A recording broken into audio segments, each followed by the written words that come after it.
안녕하세요. 봄그림 DJ입니다. 5월은 가정의 달입니다. 혼밥, 혼족이라는 신조어가 많이 들리는 요즘입니다. 그렇기에 이번 5월은 더욱더 가족의 의미를 되새겨 볼 수 있는 기회가 아닐까 싶습니다. 5월엔 꼭 마음을 내어 가족과 함께 특별한 시간을 보내보는 것은 어떨까요? 근처에 좋은 야외로 나들이를 가거나 봐두었던 맛집을 찾아가는 것도 좋죠. 그리고 수원시청에 들어가 보면 다양한 문화체험에 대한 정보를 알 수 있어요. 우리 주변 곳곳에서 많은 행사가 준비되어 있다고 합니다. 매년 성장하고 있는 수원 연극축제, 숲속의 파티도 경기도 상상 캠퍼스에서 행사가 열린다고 하는데요. 특별한 경험이 될 것 같습니다. 그리고 가까운 수원의 미술관을 함께 다녀오시는 것도 적극 추천해 드립니다. 수원시립미술관, 수원시립아트스페이스 강교, 수원시립만석전시관, 그 어느 곳을 가셔도 좋아요.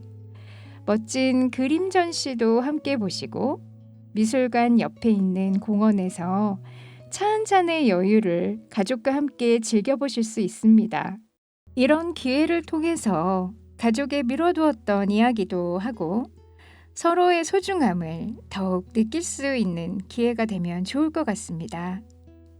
오늘은 가족에 대한 애절한 사랑과 그리움을 온몸으로 표현했던 예술가, 우리나라 사람들이 정말 좋아하는 국민화가, 천재화가 이중섭을 만나보려고 합니다. 일제강점기와 한국전쟁의 어두운 격동기를 거친 이중섭의 파란만장한 삶과 뜨거운 가족에 대한 사랑을 작품과 편지에 담긴 이야기로 하나씩 풀어가 보겠습니다. 먼저 노래 한 곡 듣고 오겠습니다. 김진호가 부르는 가족 사진입니다.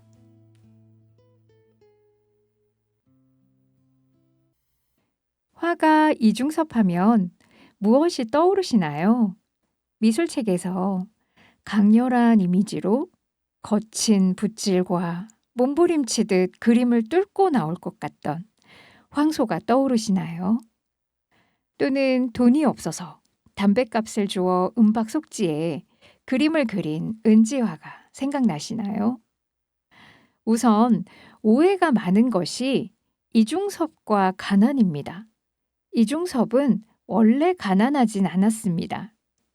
어릴 때 졸업사진을 보면 매우 부유한 어린 시절을 보냈음을 알 수 있습니다. 사실 이중섭은 엄청나게 부유한 집안에서 태어났습니다. 흔히들 금수저라고 하죠. 아니, 그 이상의 다이아몬드 수저라고 해야 할까요? 1916년 9월 16일 평안남도 평원군에서 아버지 이희주와 어머니 안학희 씨 사이에서 이남 1녀 중 차남이자 막내로 태어났습니다.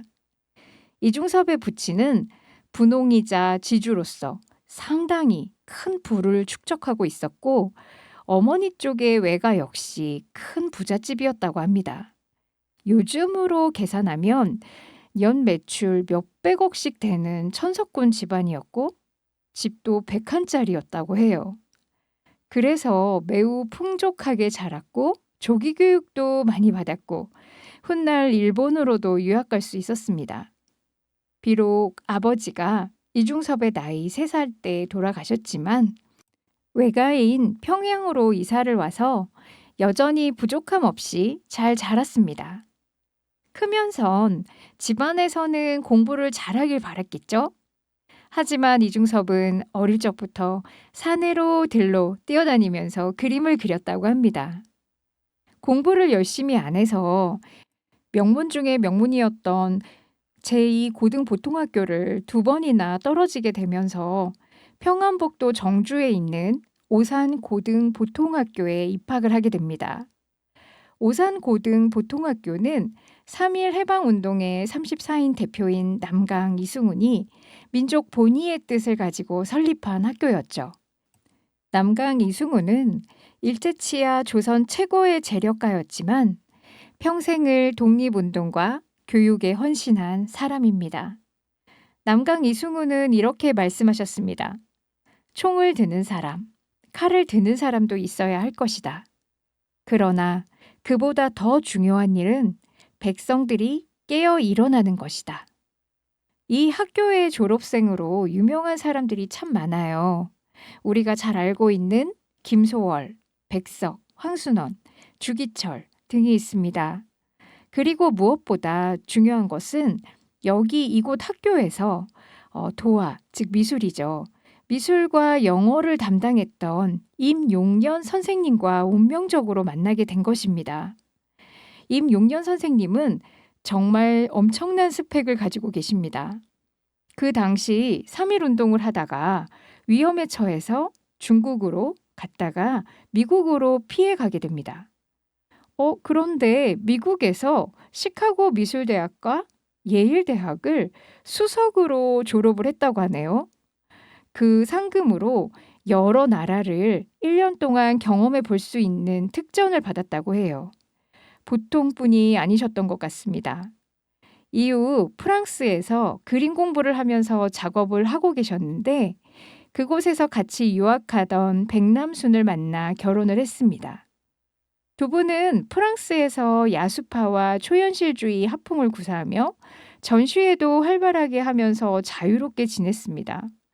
그런데 우리 민족이 처한 상황을 안타깝게 여기고 돌아오게 됩니다.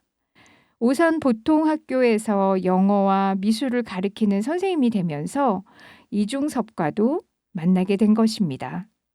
임용련 선생님은 학생들과 자주 야외에 나가 실제로 보고 관찰해서 스케치하고 품평을 했으며 한글을 이용한 작업이나 끊임없는 재료를 탐색했다고 합니다. 그리고 일찍이 이중섭의 재능을 알아보고 많은 배움을 주셨습니다.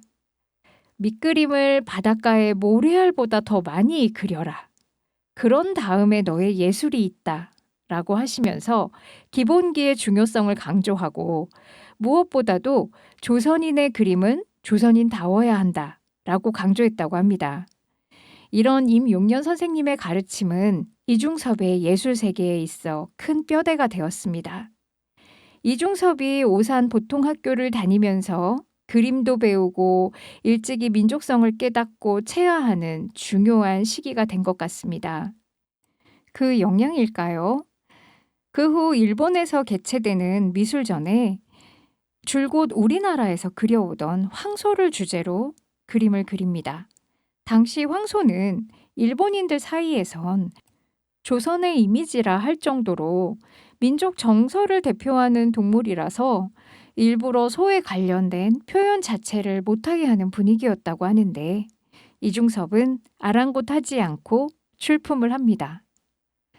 또한 작품을 멋있고 크고 화려하게 채색해서 전람회에 내기 마련인데 손바닥만한 작은 종이에 강렬한 눈빛만을 가진 소를 채색도 없이 연필 소묘로만 그린 그림을 냅니다.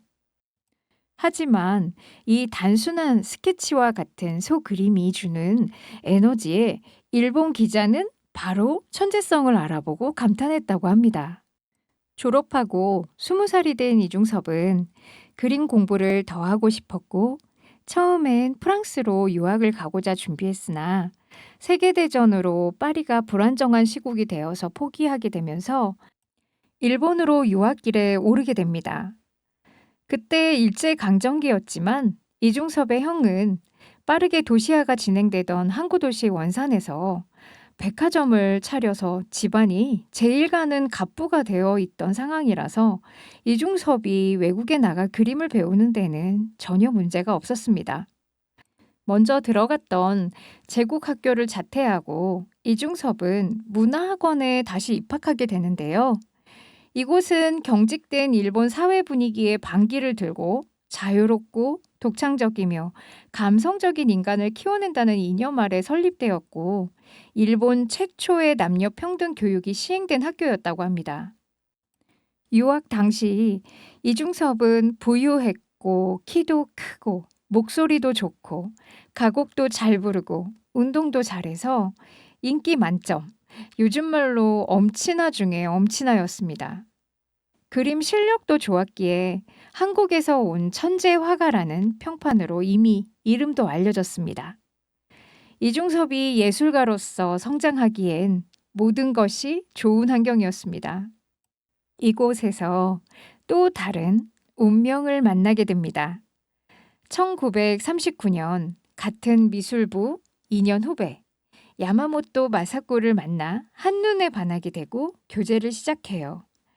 그러나 2년 선배였던 이중섭이 먼저 졸업을 하게 되면서 자주 만날 수 없게 되자 둘은 그림 엽서를 보내면서 사랑을 이어나갔습니다. 1941년에 보낸 그림 엽서만 80여 통이 넘는다고 합니다. 그려진 그림의 소재는 참 다양했는데 이 그림들은 두 사람만이 알 수 있는 상징과 기호로 가득한 비밀 연서가 됩니다. 유학 시기 이중섭의 작품이 거의 남아있지 않기 때문에 이 그림 엽서들은 당시 상황과 이중섭의 그림의 단서가 됩니다. 그때 보낸 그림 엽서 중에 그녀를 그리워하다 이중섭이 나무가 되어버린 그림이 있습니다.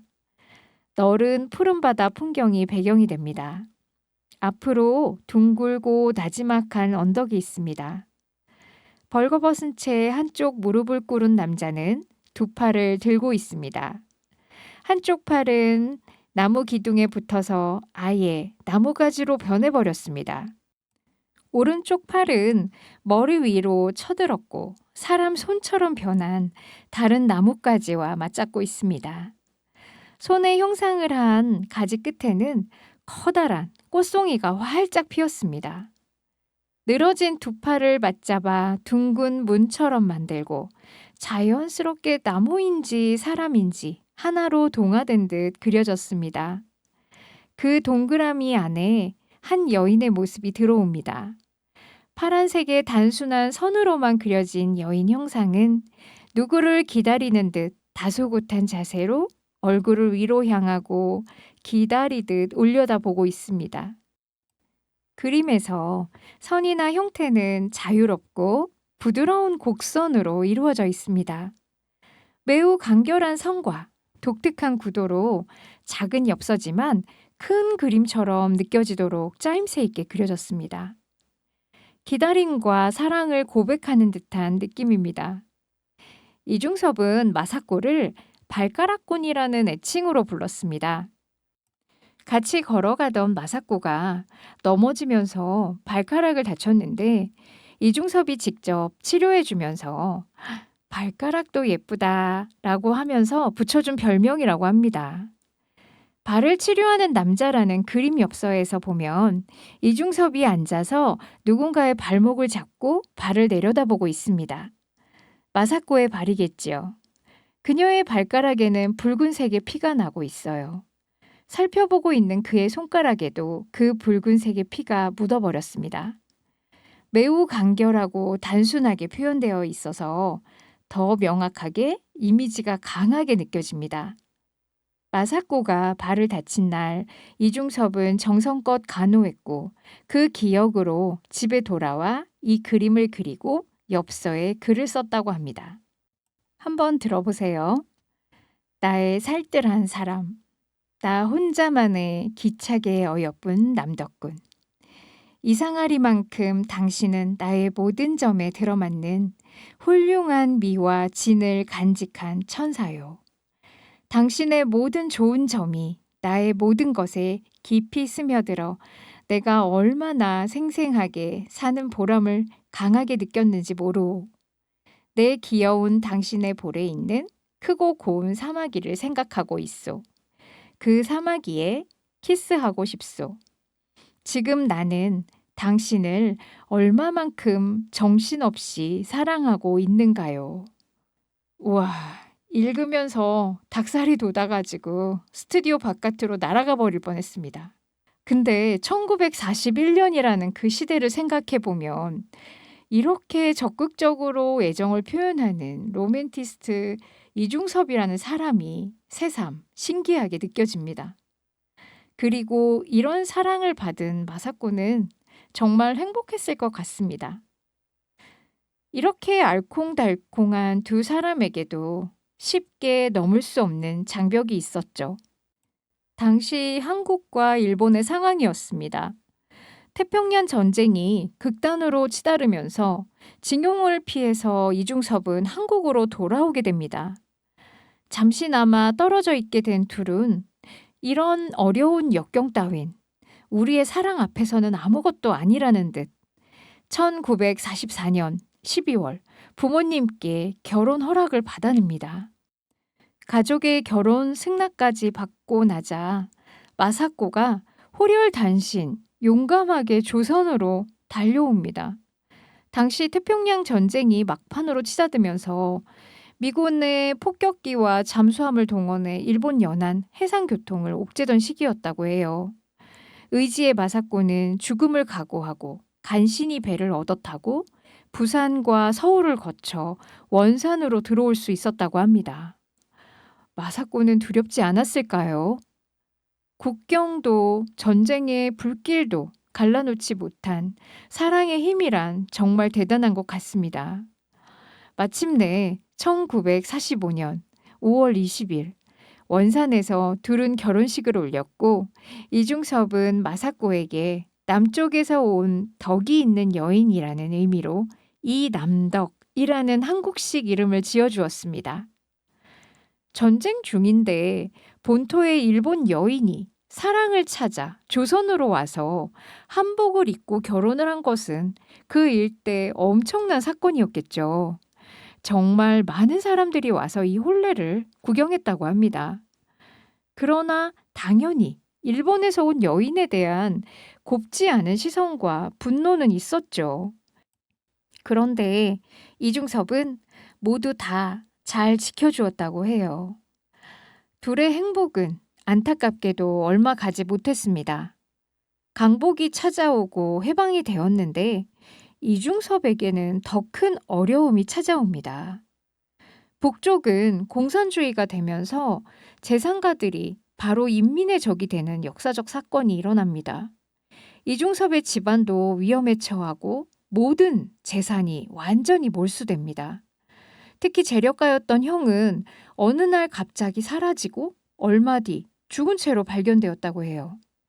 그래서일까요? 1945년에 그려진 연필화 세 사람과 소년이라는 작품을 보면 이중섭은 해방의 기쁨보다는 나라와 민족이 두동강나며 좌절과 포기, 분노가 그림 안에 가득 담기게 됩니다.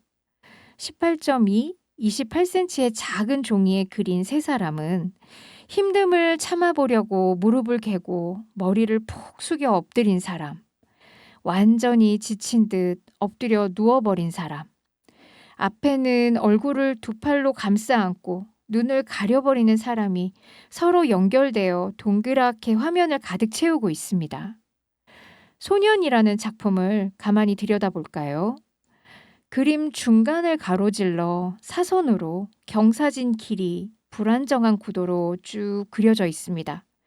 그 길 위에 한 소년이 쭈그리고 앉아 무릎을 껴안고 우두커니 누군가를 기다립니다. 연필로 거칠게 많은 선을 내어 그려서 비가 오는 것으로 보입니다. 바람도 불고 비까지 내리는데 소년은 왜 쭈그리고 길가에 앉아 있었을까요?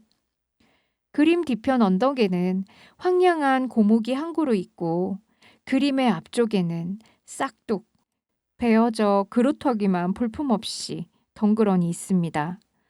매우 쓸쓸하고 적막한 분위기입니다. 이 무렵에 그려진 이중섭의 그림을 보면 우리나라가 처한 비참한 현실 속에서 어찌해야 할 바를 모르는 이중섭의 먹먹한 심경이 잘 드러나 있습니다. 곧이어 한국 전쟁이 발발하게 되면서 이중섭은 피난을 떠나기로 결심합니다. 어머니는 계속 형의 죽음을 받아들이지 못하고 기다리겠다고 이중섭만 떠나라고 그렇게 이중섭은 어머니를 원산 집에 남겨두고 남쪽으로 피난길에 오르게 됩니다. 이중섭의 초기작들도 거의 남아있지 않은 이유가 그림들을 모두 어머니가 계신 본가에 안겨두고 왔기 때문입니다. 이중섭은 작고 소중한 아들 둘과 부인 남덕과 함께 남쪽으로 힘겹게 걸어서 피난을 왔습니다. 이제부턴 남쪽에서의 생활이 시작됩니다. 처음엔 부산으로 피난을 오기는 했지만 의지할 만한 형편 좋은 친척이나 지인이 없는 이중섭으로는 살아가기가 정말 막막했습니다. 지금까지 남 부러울 것 없는 환경에서 자란 이중섭이잖아요.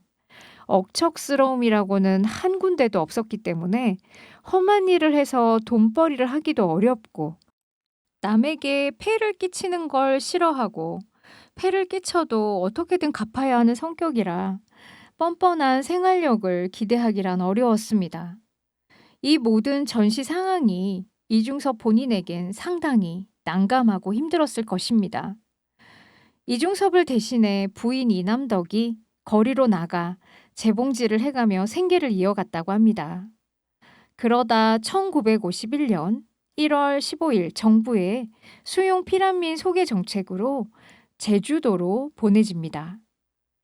그러나 제주도에도 특별한 연고가 있는 것은 아니어서 어디에 머물지를 정하지도 못하다가 어떤 노인이 서귀포가 좋다라고 하는 말을 듣고 몇 날 며칠을 걸어 무작정 도착한 곳이 알자리 동산 마을이었고 마을 반장 송태주, 김순복 부부가 본인들의 집에 간신히 1.4평 남짓되는 겹방 한 칸을 내어주어 두 아이와 함께 네 식구가 살아가게 됩니다. 이중섭이 기거하던 정방동의 이 집과 이 방은 이중섭 거주지라는 이름으로 지금 보존되어 있으며 그 뒤에에는 2002년 이중섭 미술관이 개관을 하게 됩니다. 당시에는 이중섭의 가족들은 별다른 생계수단 없이 약간의 배급을 받고 바닷가에서 게를 잡고 한라산에서 부추를 뜯으며 힘들게 제주도에서의 삶을 이어갑니다. 그 시절은 너무나 힘들고 가난했지만 이중섭에겐 최고로 행복했던 곳, 바로 제주도에서의 피난 생활이었습니다. 그곳에서 사랑하는 부인과 두 아이와 함께 지내며 그린 그림에는 즐거움과 행복을 바라는 희망이 가득 담겨 있습니다. 노래 한 곡 듣고 다시 이어가 보겠습니다. 김세정이 부릅니다. 꽃길.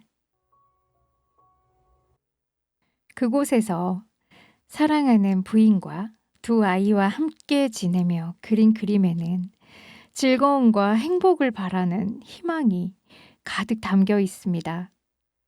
그리운 제주도 풍경은 파란색 선으로만 그려진 그림입니다. 뒤로는 바다가 있고 섬이 있습니다.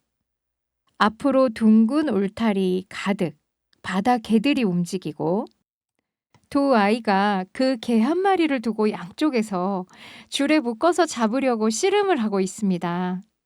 재밌는 것이 그림 속의 바닷개가 아이의 몸집과 크기가 같습니다. 오른쪽 끝에서는 이중섭과 남덕이 이를 바라보며 웃는 표정의 얼굴이 그려져 있습니다. 또 해변의 가족이라는 작품에서는 바닷가에서 물새떼와 난투를 벌이고 있는 가족의 모습이 보입니다. 이중섭 특유의 역동적인 선과 과감한 구도와 거침없는 채색으로 그려진 그림인데 동세를 살려서 아주 단순하지만 극적인 그 긴박함이 묘사되어 있는 동작들로 이루어진 그림입니다. 물새들과 어울려 몸을 뒹굴고 물새를 잡으려는 동작과 도망가려고 파닥파닥거리는 물새들의 바쁜 움직임이 아주 힘찬 생동감으로 표현되어 있습니다. 또 배를 태워준 고마운 선주에게 사례의 의미로 그려준 서귀포의 환상이라는 작품을 볼까요? 아름다운 제주도가 정말 환상적인 느낌으로 그려져 있습니다. 마치 무릉도원이나 천국의 이미지를 제주도로 옮겨놓은 듯 보입니다. 하늘도 황금빛으로 물들고 가운데 자리한 푸른 제주도의 바다가 시원하게 펼쳐집니다. 하늘과 겹쳐 밀림처럼 주렁주렁 열린 귤나무, 그 줄기가 여기저기 늘어져 있고 연두빛 싱그러운 잎사귀들은 풍성하게 겹쳐 있고 보기만 해도 탐스러운 과실이 여기저기 열렸습니다. 제주도에 가서 처음 본 귤나무와 귤은 마냥 신기했고 그 감격스러움으로 상상력이 더해져 특유의 독특하고 환상적인 느낌을 만들어내고 있습니다. 해변의 가족 그림에선 한 마리도 잡지 못했던 그 물새를 타고 신나게 날아가는 아이도 보입니다. 귤을 따서 물고 오는 물새도 있고 나뭇가지를 원숭이처럼 높이 타고 신나게 오르는 아이의 모습도 있어요. 땅에는 귤들이 가득 떨어져 있습니다. 보기만 해도 절로 풍요로운 느낌이 들어요. 왼편에 있는 두 사람들은 어깨에 커다란 바구니를 걸쳐매고 가득 담은 귤 열매들을 실어 나르고 있습니다. 물새 한 마리가 그 위에 앉아 잎을 골라내 입에 물고 있네요. 옆에는 바구니를 놓아두고 열매를 주워서 담으려고 한껏 몸을 굽혀서 두 손으로 가득 찬 과실을 하나 잡아 올리고 있는 사람도 있습니다. 바로 옆에는 아유 이제 좀 쉬어야지 하며 팔을 이마에 들이우고 편안하게 누워서 쉬고 있는 사람도 보여요. 옆으로는 나무에서 자신들의 몸집만큼이나 열매가 주렁주렁 달린 큰 가지를 따서 같이 들고 있는 두 아이가 함께 그려져 있습니다. 황금빛의 따사로운 색감과 주렁주렁 달린 열매는 평화롭고 풍요로운 행복의 나라를 연출하고 있는 것 같습니다.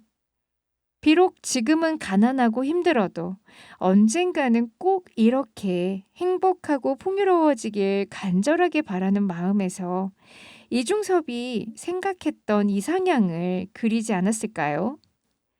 이렇게 제주도에서 1년 정도의 시간을 보내게 되었지만 여전히 가난을 해결할 수는 없었다고 합니다. 결국 1951년 말 전쟁이 끝날 거라는 소식과 함께 또 다른 희망을 품고 부산 동구 범일동 판자촌으로 되돌아오게 됩니다. 그러나 전쟁은 쉽게 끝나지 않았고 가난과 추위는 계속됩니다. 부인 남덕은 결국 폐결핵에 걸려 각혈을 하게 되었고 둘째 아이도 병으로 힘들어했습니다. 설상가상 1952년 장인의 부고가 전해지기도 했고요. 이중섭은 큰 결단을 내릴 수밖에 없게 됩니다. 아내와 두 아들을 당분간 일본으로 보내기로 합니다. 당연히 금방 다시 만날 거로 생각했죠. 당시에는 해방 후에 한일 간의 국교 단절이라 이중섭은 함께 갈 수가 없었습니다. 작품을 팔아서 일본으로 건너갈 미천을 마련하고자 이중섭은 더욱 열심히 그림을 그립니다. 일본으로 건너간 남덕도 이중섭과 하루빨리 다시 만나기 위해서 들어오는 외국의 서적 무역업을 해서 돈을 벌려고 시도하다가 사기를 크게 당하고 맙니다. 경제적으로 굉장히 큰 타격을 입었던 것 같습니다. 1953년 7월 이중섭은 친구 구상의 도움으로 어렵게 선원증을 얻어서 단기 체류로 딱 일주일 동안 일본에 머무를 수 있게 됩니다. 다시 만나게 된 이중섭의 네 식구는 히로시마의 여관방에서 함께 행복한 시간을 보냈는데 아무도 이것이 가족이 함께하는 마지막 시간이 될 줄은 몰랐을 것입니다.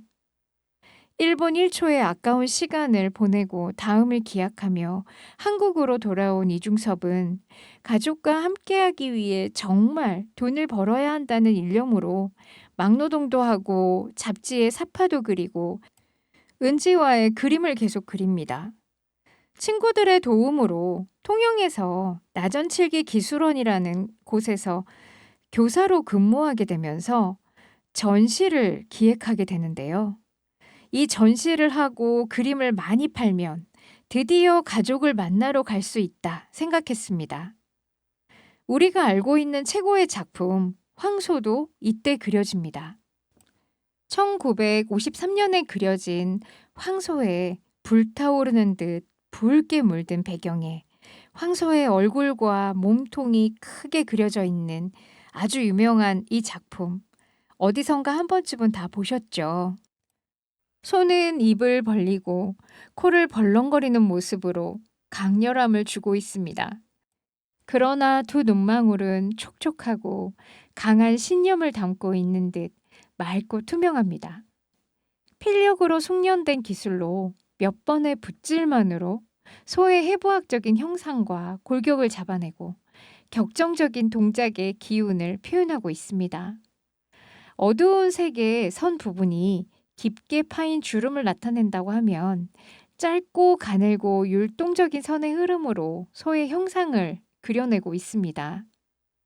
그림임에도 불구하고 울부짖는 소의 큰 울음소리가 붉게 물든 허공에 가득히 메아리치는 것 같은 느낌이 전해옵니다.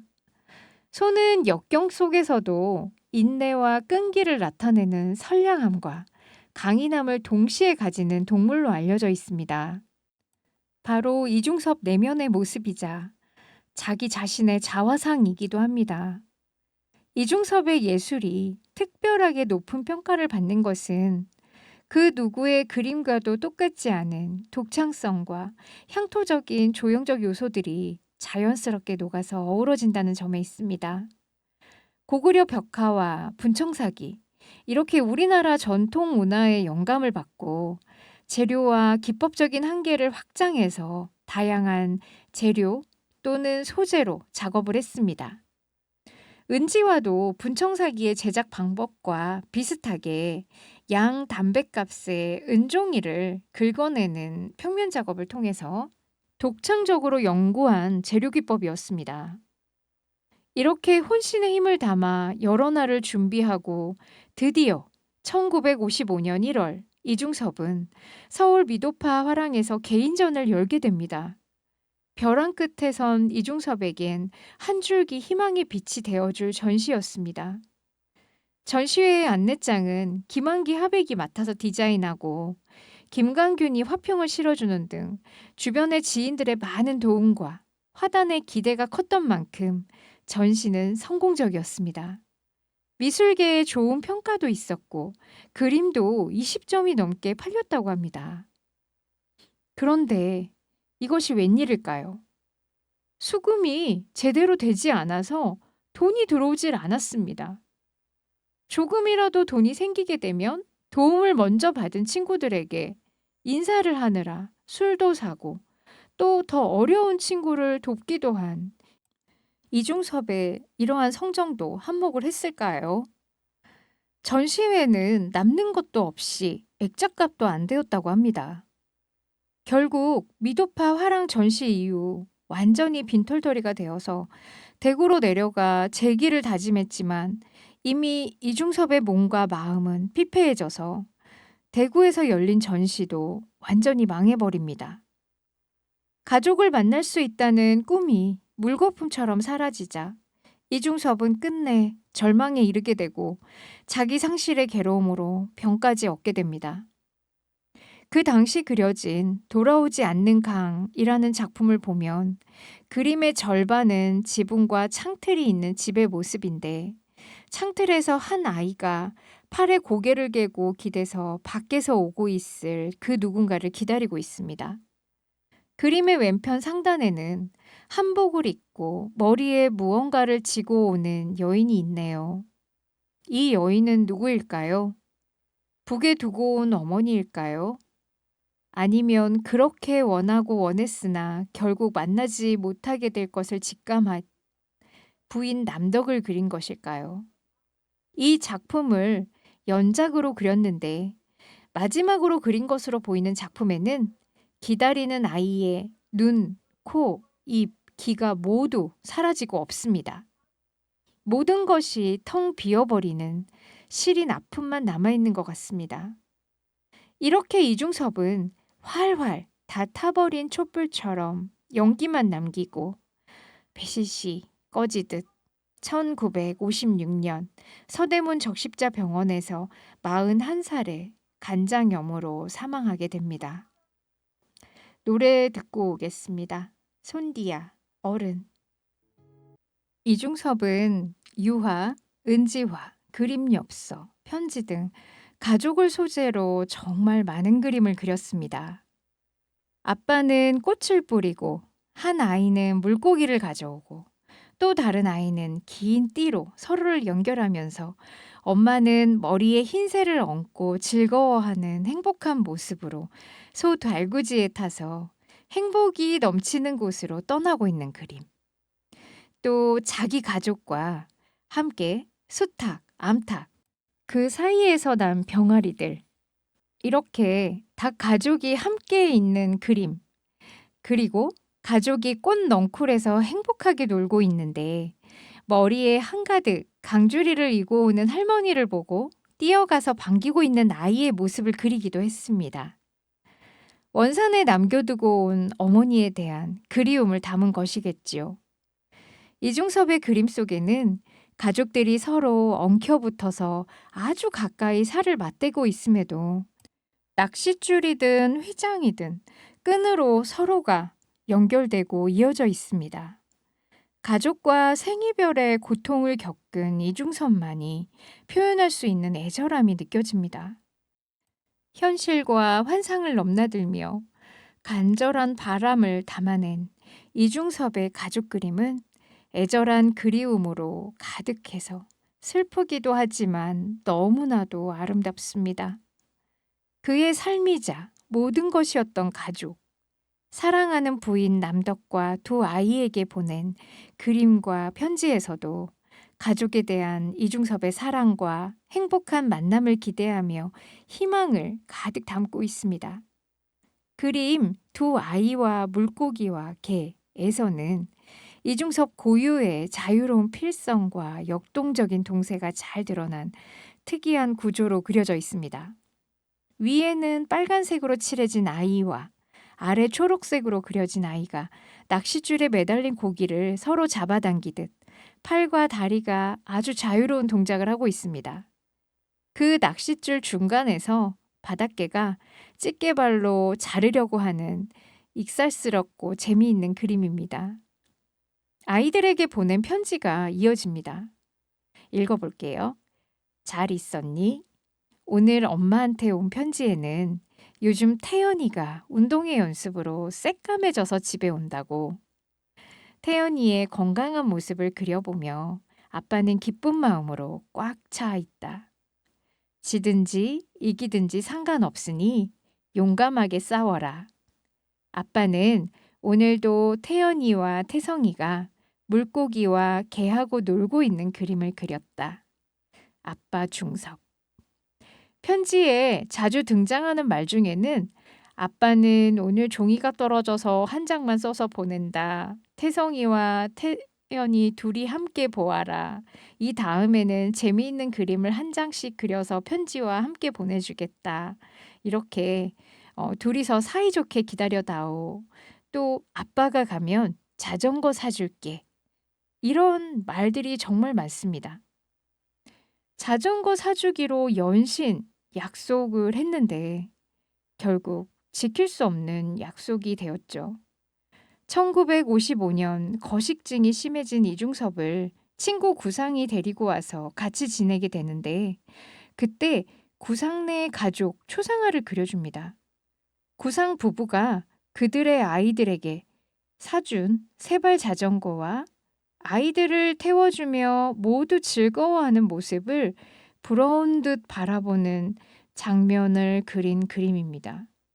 구상내 집의 바깥의 마루에 걸터 앉은 이중섭과 마당에서 세발 자전거를 타고 좋아서 얼굴을 하늘로 돌리고 웃는 아이와 자전거에서 떨어질까 걱정돼서 가까이 앉아 양팔로 아이를 보듬으며 웃고 있는 친구 구상. 뒤에 서서 흐뭇하게 바라보는 부인과 아이의 모습을 또 바라보는 이중섭이 같이 그려져 있습니다. 그토록 자신이 바랬던 그 모습을 그저 바라만 보고 있습니다. 한 손을 뻗어 보았지만 닿을 수 없는 곳입니다. 같은 공간에 있어도 따로 있는 것 같은 공허한 거리감이 그대로 전해져 옵니다. 자신이 그토록 소원하던 아이들과의 모습이었는데 결국 이루지 못한 그의 마음은 무엇으로 형용할 수 있을까요? 이중섭이 남덕과 두 아이와 함께 행복의 나라로 길 떠나는 가족은 그렇게 꿈으로만 남게 되었습니다. 바라고 또 바라던 모습이라 유화로도 여러 점 그렸고 아들 태연에게 보낸 편지에도 길 떠나는 가족의 모습이 그려져 있습니다. 아내와 두 아이를 소 달구지에 싣고 행복이 넘치는 곳으로 소를 끌고 가는 이중섭이 있습니다. 맨 앞에서 한 손을 하늘을 향해 뻗고 다른 손은 소의 고삐를 잡아 신이 나서 힘이 넘치는 모습으로 끌고 가는 아빠. 달구지 맨 뒤에 아이는 비둘기를 날리고 다른 아이는 꽃을 가지고 놀고 있습니다. 엄마는 개구장이 아이들이 걱정돼서 꼭 붙잡고 있으면서도 활짝 웃고 있는 듯합니다. 꽃다발로 한껏 멋을 부린 황소도 신나 보입니다. 그리고 이중섭은 편지에 이렇게 썼습니다. 나의 태연아, 건강하겠지. 너의 친구들과 건강하니? 아빠도 건강하다. 아빠는 전람회 준비에 몰두하고 있단다. 엄마, 태성, 태연을 소 달구지에 태우고 아빠가 앞에서 황소를 끌고 따뜻한 남쪽 나라로 함께 가는 그림을 그렸다. 아빠는 태연이가 보고 싶어서 빨리 그곳으로 가려고 열심히 그림을 그리고 있단다. 아빠는 아픈 데가 없이 건강하니까 너도 건강하게 아빠를 기다려다오. 아빠 중섭. 화가 이중섭. 비극적인 근현대사에 어두운 소용돌이 속에서도 가슴이 뜨거운 사랑을 하고 그 아름다움과 아픔까지도 온몸으로 표현한 사람 이중섭. 이렇게 그의 삶은 곧 예술이 되었습니다. 가족에 대한 애절한 사랑과 그리움 가득한 그의 그림은 우리에게도 전달되어 마음에 큰 감동을 주고 영감을 줍니다.